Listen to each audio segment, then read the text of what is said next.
continuons sur notre lancée et faisons une teinte au burn. Donc je vais désactiver mon dossier noir. On reprend donc notre base d'origine. Je vais créer à nouveau un dossier et je vais renommer ce dossier par rapport à la teinte que je vais donner, donc burn dans mon cas. Je vais réaliser la même manipulation que précédemment, donc je pointe sur ma vignette de sélection, j'enfonce la touche pomme dans mon cas car je suis sur Mac ou la touche CTRL pour ceux qui sont sur Windows. On clique une fois sur la vignette, on a une sélection qui se réalise, je sélectionne mon dossier concerné et j'applique ici un masque de fusion par rapport à la sélection qui est sélectionnée. Et nous voilà avec un dossier prêt à l'emploi.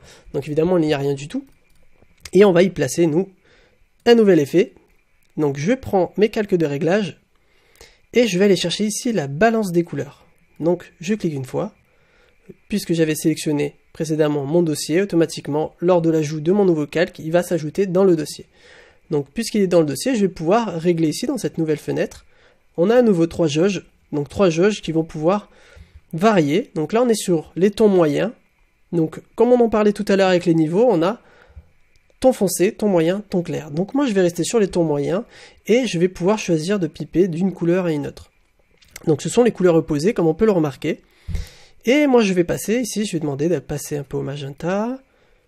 Je pars sur du rouge. Je donne un petit peu de jaune, car si on part sur du bleu, comprenez que le rose ça devient beaucoup moins naturel. Donc maintenant à vous d'équilibrer ça proprement.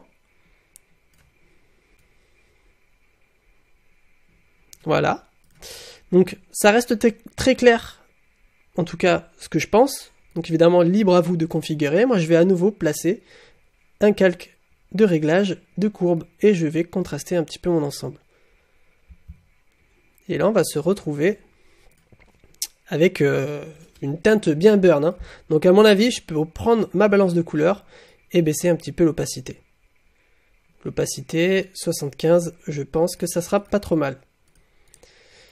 Donc nous voilà avec du burn assumé et assez naturel.